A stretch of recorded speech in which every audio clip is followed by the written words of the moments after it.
KPCC നേതൃമാറ്റം സംബന്ധിച്ച വാർത്തകൾ നിഷേധിച്ച് കോൺഗ്രസ് ദേശീയ നേതൃത്വം രംഗത്ത്. സുധാകരൻ കോൺഗ്രസ് അധ്യക്ഷനുമായി ഡൽഹിയിൽ നടത്തിയ കൂടിക്കാഴ്ച സംബന്ധിച്ച് പ്രചരിക്കുന്നത് അടിസ്ഥാനരഹിതമായ വാർത്തകൾ മാത്രമെന്ന് എഐസിസി സംഘടനാകാര്യ ജനറൽ സെക്രട്ടറി കെ.സി. വേണുഗോപാൽ പറഞ്ഞു. അധ്യക്ഷ സ്ഥാനത്ത് സുധാകരൻ തന്നെ തുടരുമെന്ന് വ്യക്തമാക്കി ന്യൂസ് 18 പുറത്തുവിട്ട വാർത്ത സ്ഥിരീകരിച്ചുകൊണ്ടാണ് ഒടുവിൽ കോൺഗ്രസ് ദേശീയ നേതൃത്വം മൗനം വെടിഞ്ഞത്. അനാരോഗ്യം അയോഗ്യതയാക്കി അധ്യക്ഷ സ്ഥാനത്ത് നിന്ന് പിന്തള്ളിയാൽ അതേ വിഷയം ചൂണ്ടിക്കാണിച്ച് കണ്ണൂർ എം.പി. സ്ഥാനവും താൻ രാജിവെക്കുമെന്ന കെ. സുധാകരന്റെ സമ്മർദ്ദ നീക്കമാണ് കോൺഗ്രസ് ഹൈക്കമാൻഡിനെ പ്രതിരോധത്തിലാക്കിയത്.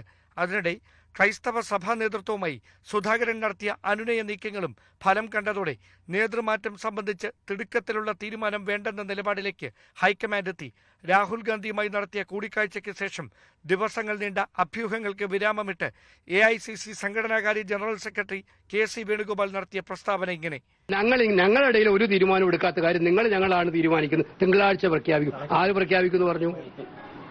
കോൺഗ്രസ് പാർട്ടി പറഞ്ഞോ നിങ്ങളോട് തിങ്കളാഴ്ച പുതിയ തീരുമാനം വരുന്നു? പറഞ്ഞില്ലല്ലോ.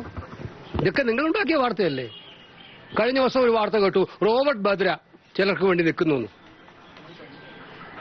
എന്തൊരു അസംബന്ധമാണ് ഇതൊക്കെ.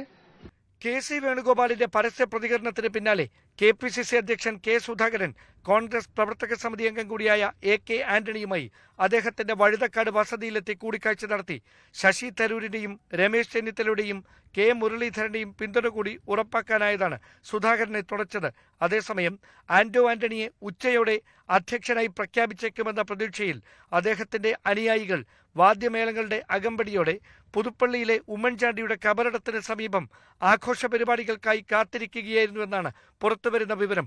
നിലമ്പൂർ ഉപതെരഞ്ഞെടുപ്പ് വിജ്ഞാപനം ഉടൻ ഉണ്ടായേക്കുമെന്ന സൂചനകൾക്കിടെ നേതൃമാറ്റം സംബന്ധിച്ച അഭ്യൂഹങ്ങൾ തുടരുന്നത് നേതാക്കളുടെയും പ്രവർത്തകരുടെയും മനോവീര്യം തകർക്കുമെന്ന വിലയിരുത്തലിലാണ് ദിവസങ്ങൾ നീണ്ട മൗനം വെടിഞ്ഞ് കോൺഗ്രസ് ദേശീയ നേതൃത്വം നിലപാട് വ്യക്തമാക്കിയത്. തിരുവനന്തപുരത്ത് നിന്ന് ഡാൻ കുര്യൻ, ന്യൂസ് 18.